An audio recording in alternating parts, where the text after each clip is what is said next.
চিতল মাছের মুঠা বানাবো। চিতল মাছটাকে এইভাবে কেটে নিয়ে চামচ দিয়ে এভাবে টেনে টেনে মাছটাকে বের করতে হবে। দেখো কিভাবে বের করে নিচ্ছি। এইভাবে টেনে টেনে মাছটাকে বের করে নেবে।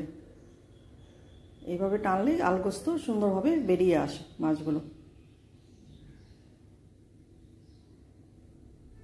দেখো কিভাবে বের করে নিচ্ছি। এইভাবে বের করে নেবে।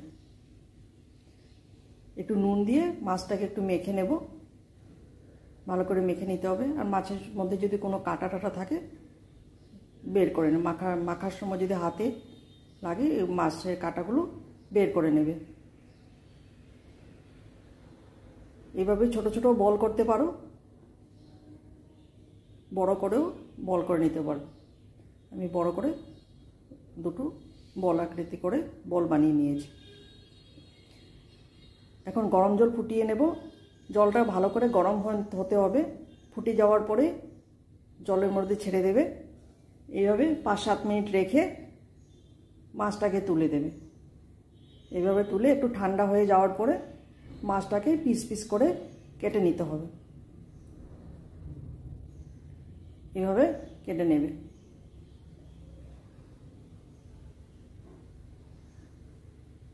মশলার জন্য বানিয়েছি আদা, রসুন, পেঁয়াজ, টমেটো, কাঁচা লঙ্কা দিয়ে একটা পেস্ট বানাবো। আর আলু কেটে নিয়েছি। মিক্সি জারে এখন আদা রসুন সবগুলো দিয়ে একটা পেস্ট বানিয়ে নেব। কড়ার মধ্যে তেল দিয়ে নিয়েছি। মাছটাকে একটু হলুদ নুন দিয়ে একটু ভালো করে ভেজে নিতে হবে। দেখো কিভাবে ভেজে নিচ্ছি। এইভাবে ভালো করে একটু লাল করে ভেজে নেবে। মাছটা ভাজা হয়ে গেছে। মাছটা তুলে নিচ্ছি। সেই কড়ার মধ্যে আর একটু তেল দিয়ে আলুটাকেও ভেজে নেব। নুন হলুদ দিয়ে আলুটাকেও ভেজে নিচ্ছি। এইভাবে একটু ভাজা ভাজা করে নেবে। সেই কড়ার মধ্যে আর একটু তেল দিয়ে দেব কালো জিরে, কাঁচা লঙ্কা। পেস্টটা বানিয়ে রেখেছিলাম, পেস্টটা দিয়ে দিয়েছি। দিয়ে একটু ভালো করে নাড়াচাড়া করে নিতে হবে। তার মধ্যে দিয়ে দেবো হলুদ, নুন, জিরে গুঁড়ো, ধনের গুঁড়ো দিয়ে মশলাটাকে একটু ভাজা ভাজা করে নিতে হবে। দিয়ে দেবো টমেটো কুচি। দিয়ে দিয়েছি আলু, মাছ। এইভাবে ভালো করে একটু ভাজা ভাজা করে একটু ঢেকে রাখবে সেদ্ধ হওয়ার জন্য। ভালো করে একটু আলুটা সিদ্ধ হয়ে গেলে দিয়ে দেবো একটু জল।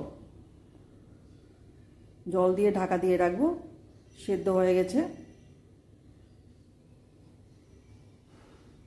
এখন একটু গরম মশলা ছড়িয়ে দেব।